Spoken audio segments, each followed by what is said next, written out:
무려 40년 가까이 북한의 실세로 군림해왔던 장성택. 그런데 인민의 원수, 비열한 쓰레기라는 원색적인 비난 속에 최후를 맞았습니다. 김정일 사망 2주기를 앞두고 대대적인 숙청을 감행하고 있는 김정은 정권. 이 피바람의 시작을 알리는 칼끝의 향방을 온 세계가 숨죽여 지켜보고 있습니다. 강인덕 전 통일부 장관과 이야기 나눠보겠습니다. 안녕하세요.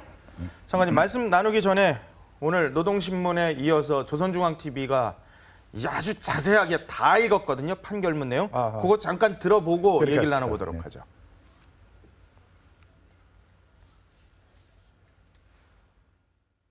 피소자 장성택은 우리 당과 국가의 지도부와 사회주의 제도를 전복할 목적 밑에 반당 반혁명적 종파 행위를 감행하고 조국을 반역한 천하의 만고 역적이다.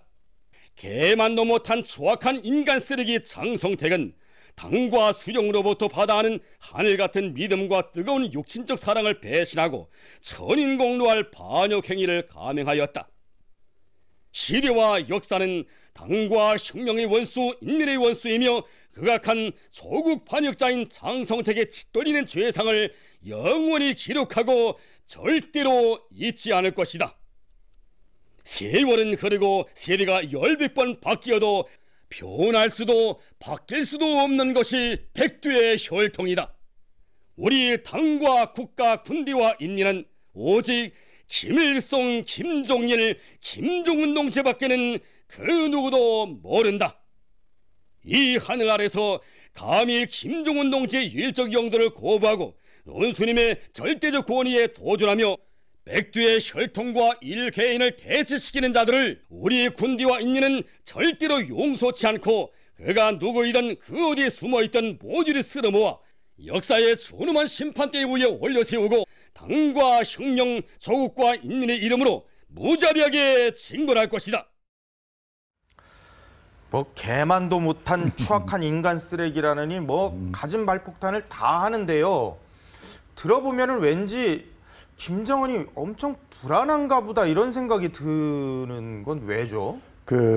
유일 영도 체제, 유일 사상 체계라는 게 있죠. 10대 원칙. 네. 그거 위반했다는 소리 아닙니까? 말하자면 김정은이를 전문의 후계자로 나왔는데도 불구하고 왜 최고의 영도자를 모시지 않았느냐? 왜 그 앞에서 무슨 잔소리도 하고 무슨 주제넘게 무슨 조언도 하고 했느냐 이런 소리 아니겠어요? 그러니까 우상화를 반대했다 이런 얘기도 여기 나오는데요. 그러니까 유일 사상 체계, 유일 영도 체계 10대 원칙 이걸 지키지 않았다는 소리겠죠. 그러니까 맹정하지 않았다.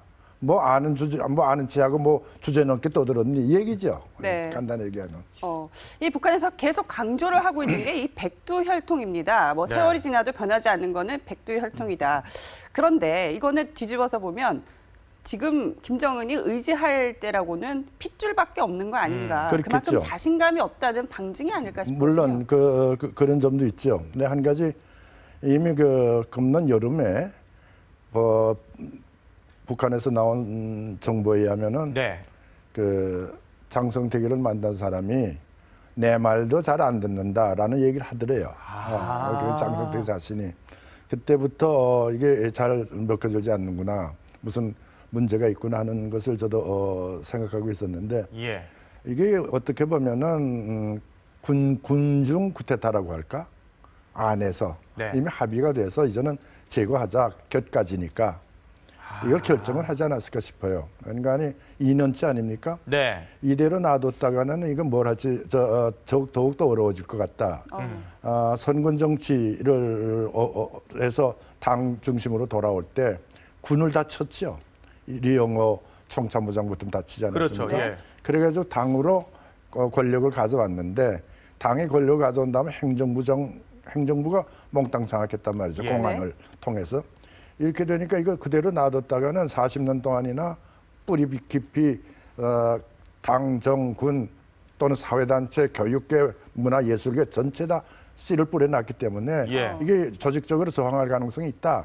그러니까 사전에 쳐두는 것이 안전하지 않을까 이런 의미에서 아마 치지 않았는가 그렇게 싶고요. 또 하나 그 과거의 예를 보면은 최고 통치자가 숙청을 한 스탈린의 경우가 그랬는데 예.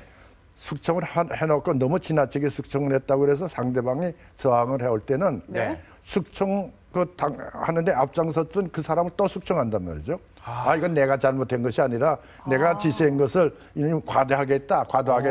예를 들면 소련의 1930년대 숙청할 때 에조프 숙청이니 뭐 이런 길로프 숙청이니 여러 가지 나오는데 그때 숙청했던 사람들이 또 숙청당하죠. 책임을 전가하는 그런 방법도 있죠. 그러니까 이게 군대에서 불만이 있는 걸 잠재우기 위한 방법으로 쳤을 가능성도 있고 네. 더 이상 놔둬서는 이거 안 되겠다. 40년 동안이나 자기 권력을 심어놨으니까 키워주면 키워주는 대로 문제가 생기겠구나. 더구나 우상화, 절대 복종을 안 할 가능성이 있다. 뭐 주전형껏 떠든다. 그래서 이거 안 되겠다 해서 군중 쿠데타식으로 쳐낸 것이 아닐까 좀 그렇게 보여져요. 그렇다면은 지금 최룡해 2인자로 부상해 있는 최룡해 또 이 사람도 숙청 당하겠군요. 그러니까 그 사람들 2인자가 되면 곤란하죠. 2인자가 되면 반드시 얻어맞는 거니까 2인자가 없죠. 원 오브 댐이 돼야 되는데. 그런 의미에서 보면은 최영희도 먼저 없이 봐야 되겠죠. 만에 등장해서 또 주제 넘게 제2의 장성티가 된다고 기미가 있다고 하면 가차없이 치겠죠. 이 숙청 과정이랄까요? 이 처리 과정에서 조금 매끄럽지 못하지 않나 이런 얘기가 나오고 있어요. 일단 장성택의 죄목이 뭐 여러 가지가 있는데 장황한데 조잡스럽다는 분석도 있어요. 예. 거기에 무슨 뭐 화강암으로 무슨 말씀 뭐 안 냈다는가. 특히 나는 그 관심을 가지는 것이 싼 값에 자원을 팔아먹었다. 혹은 뭐 나선 지역에 무슨 50년 무슨 조차지를 줬다 이런 얘기 나오는 걸 보고 김일성이가 얘기했던 말이 어떤 생각났어요. 1956년 8월 종파 사건이라고 있었어요. 그 1956년이라는 게 무슨 행관이 1956년 2월 달에 소련 공산당 20차 당대회가 열려서 스탈린 격화운동 평화공전을 프리초프가 결정을 하거든요. 그래서 이것이 중심이 돼서 중소 간의 이데올로기 분쟁으로 발전되는데 그것이 56년 2월 달에 그런 사건이 나니까 소스탈린, 북한의 소스탈린 제거하자. 그래서 북한에서도 김일성 반대운동이 일어나거든요. 그 중심 세력이 연안파하고 소련파였어요. 그래서 1956년 8월에 동유럽 돌아왔을 때 뭐 구걸하러 갔댔죠. 자금 좀 얻으러 갔다가 돌아온 다음에 8월달에 회의를 열고 그때 8월 이 소련파와 중국파가 연안파가 일제히 김일성이를 공격하죠.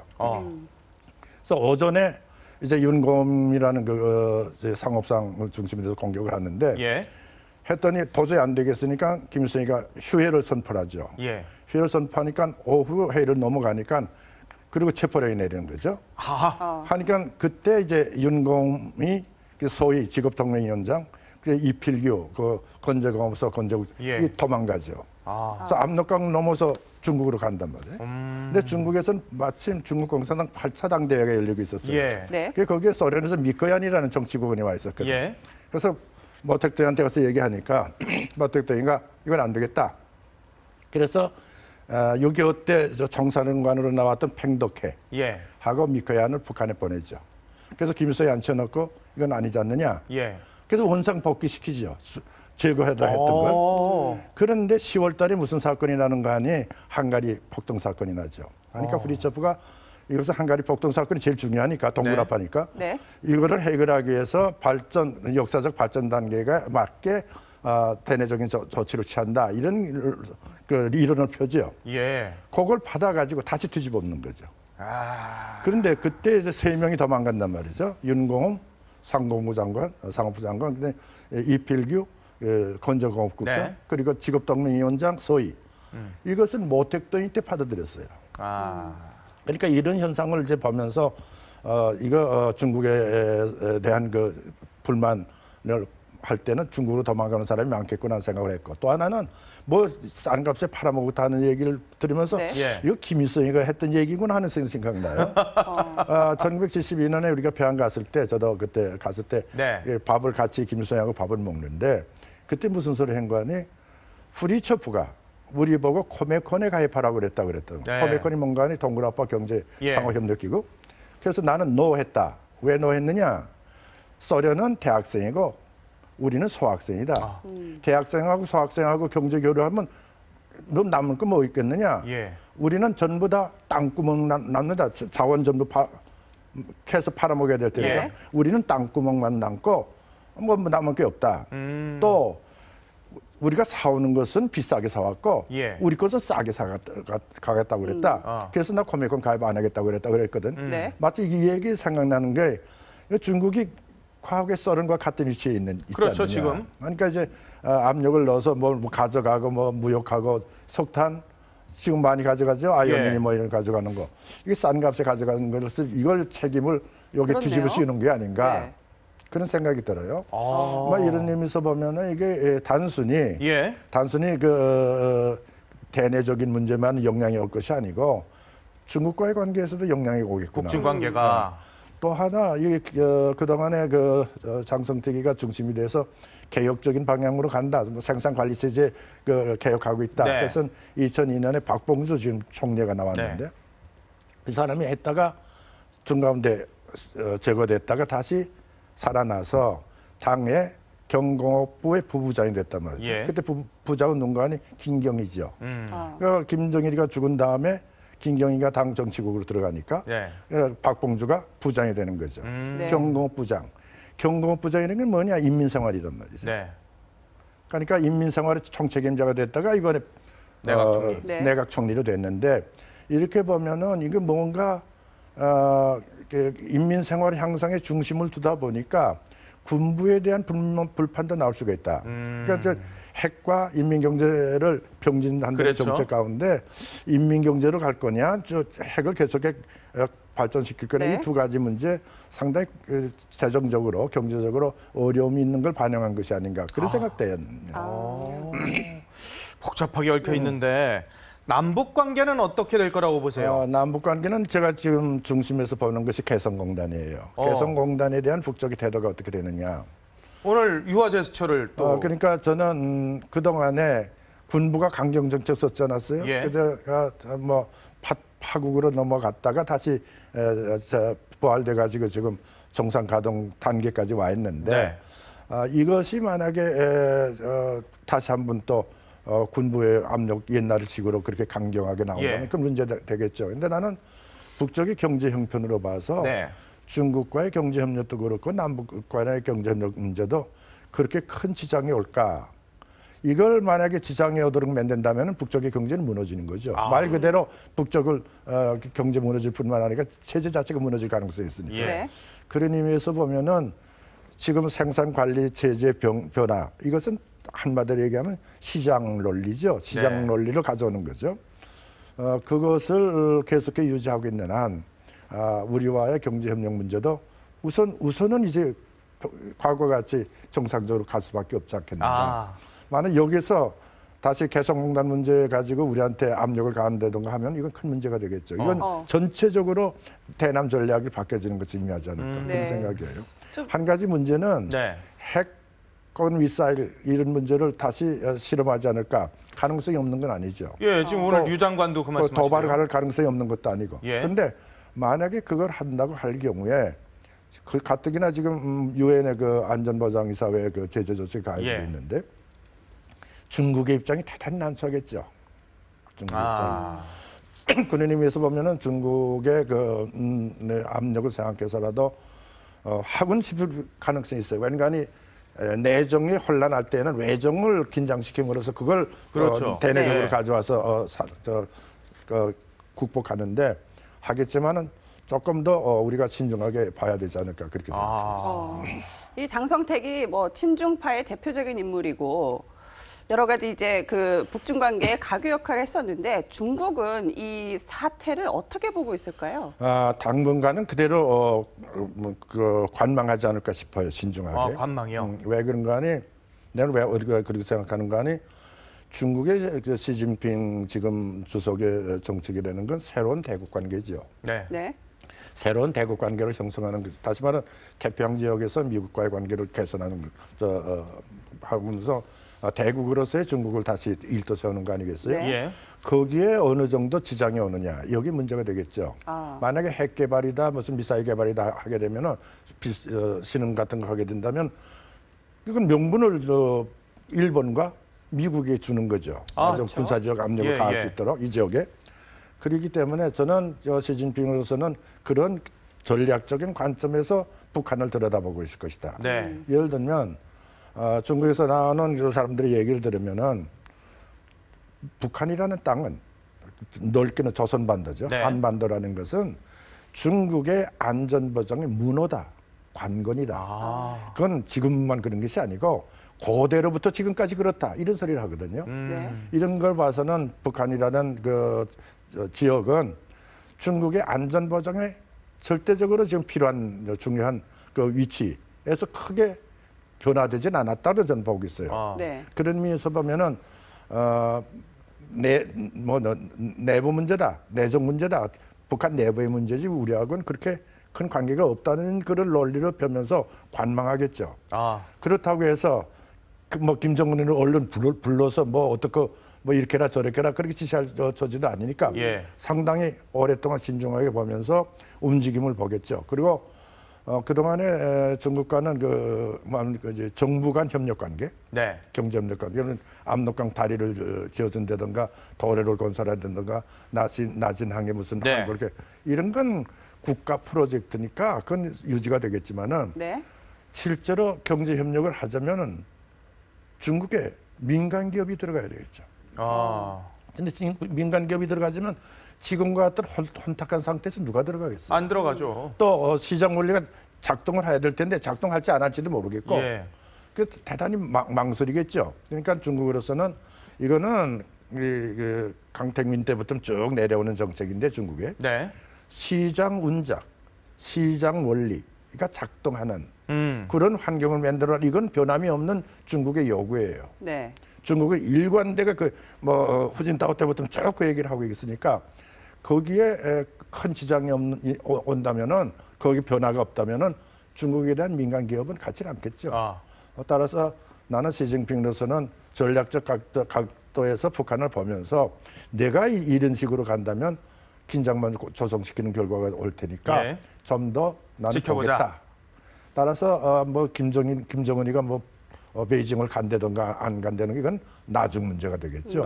지금 그런 고려할 생각할 여지가 없겠죠. 그렇군요. 북한의 급변 사태 가능성에 대해서는 어떻게 보세요?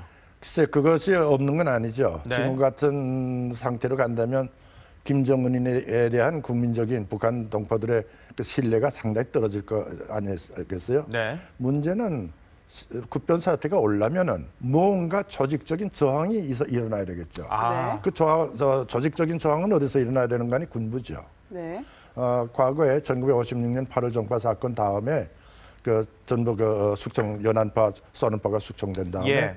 제4군 단장이었던 장평산 중장이 쿠데타를 계획하죠. 했다 실패하죠. 따라서 지금도 나는 그런 생각을 가진 사람이 없을 거냐 그런 건 아니죠. 가진 사람이 있을지도 몰라요 군대에서.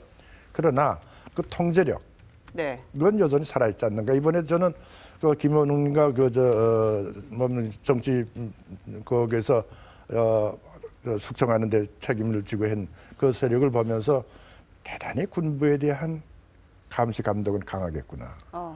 군부가 아니면 나는 대대적인 조직적인 저항을 일어날 수 없다고 보고 네. 암살 문제는 그런 어느 나라에서는 있는 거니까. 그거는 암살이 상존에 있는 거니까요. 그러니까 그런 어느 나라에 있는 건데 조직적인 쿠데타가 없이는 무너지지 않을 거란 말이죠. 네. 근데 또 하나 조직적인 쿠데타가 이래서 무너뜨리는 것이 이익이 된다고 할 때는 중국이 기도할 수도 있겠죠. 그러나 네. 지금 그런 것을 할 수 있는지 난 그걸 잘 판단이 안 가고 그래서 저는 이게 아마 이 숙청 과정은 1년에 끝날 것 같지가 않아요. 그럼 계속 상당히 갈 거라고 생각해요. 왜냐하면 8월 정파 사건 때도 7천여 명이 숙청되고 집중지도 사업이니 뭐 주민대중등록 사업이니 그 후에 숙청이 있을 때마다 그런 사업을 계속했는데 예. 네. 그 김정일의 경우는 뭐 3대 혁명서조가 중심이 돼서 숙청 사업. 예. 따라서 이것이 1년, 2년에 그 40년 동안 뿌리 박힌 것이 그렇게 하루아침에 무너지겠습니까? 그러니까 하나하나 포용할 것은 포용하고 포용할 사람은 포용하고 예. 숙청할 사람은 숙청하고 저 말단까지 해야 될 테니까. 꼭대기에서부터 밑에까지. 말단까지요. 그러니까 이게 상당히 오래 갈 거다. 아무튼 그런 과정에 이제 긴장을 고조시키면서 통제력을 강화하는. 아. 네. 그렇게 간다면 국변 사태라는 게 가능성이 없는 건 아니지만 그렇게 쉽게 일어날 것 같지는 않다. 그런 생각이에요. 이 날짜에 대해서 시점에 대해서는 어떻게 생각하십니까? 왜 하필 아버지 2주기를 5일 앞두고 네. 폐기를 했을까요? 2년 동안에 그동안에 김정은의 입장에서는 대단히 눈에 가시같이 보였겠죠. 그러니까 이번에 인원에 전부 드러났으니까 저 사람 그대로 놔뒀다가는 나에 충성할 것 같지도 않고 네. 뭔가 자꾸 말썽을 잃을 것 같으니까 미리 싹을 자르자. 그래서 2년 내 물론 뭐 전문의 그 혈기라고도 생각이 되는데 네. 경험이 있는 사람이라면 그렇게 서두르지 않을 텐데 전문이니까 그럴 수 있다고 생각하고 특히 그동안에 들리는 말로는 김정은이 자신이 네. 자기 타스크포스를 만들었다는 거 아닙니까? 이렇게 주변에. 그건 무슨 얘기인가 하니 외국에 유학도 갔다 오고 어학도 제대로 할 수 있는 사람, 외국어. 예. 그리고 무슨 지식도 있는 사람. 과거에 이런 걸 했어요. 외국의 교수들을 데려다가 네. 자본주의 교육을 시켰단 말이에요. 이북에서. 몇 개 나라 사람을 보내기도 했지만 예. 캐나다니 오스트라리아 뭐 싱가포르 보내기도 했지만 데려다가 교육도 시켰어요. 네. 교육을 시킬 때 저쪽에 김정일이 시대인데 요구 조건이 뭔가 하니 자본주의가 어떻게 비판하는 건 우리가 하겠다. 예. 그냥 당신이 할 것은 MBA, 경영학, 무역학, 기업 경영 이런 것만 강의를 해라. 네. 이런 조건으로 데려가서 교육을 담당시켰던 적이 있어요. 북쪽에서. 따라서 그런 교육을 받은 북쪽에 새로운 엘리트라고 할까? 20, 네. 30대. 이 사람들로 하여금 그룹을 만들었다는 거죠. 이것은 왜 생각하는가 하니 중국의 그 등소평 정권이 등장할 때 왜 어떻게 등장할 수 있었을까?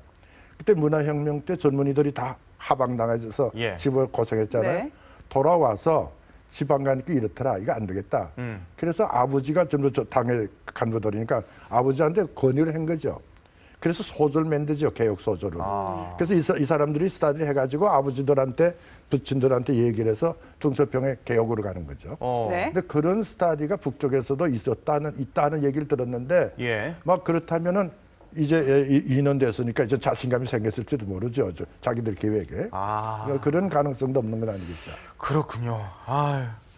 말씀을 더 듣고 싶은데 시간이 거의 다 됐다 그러네요. 지금까지 강인덕 전 통일부 장관과 말씀 나눠봤습니다. 고맙습니다. 감사합니다. 네.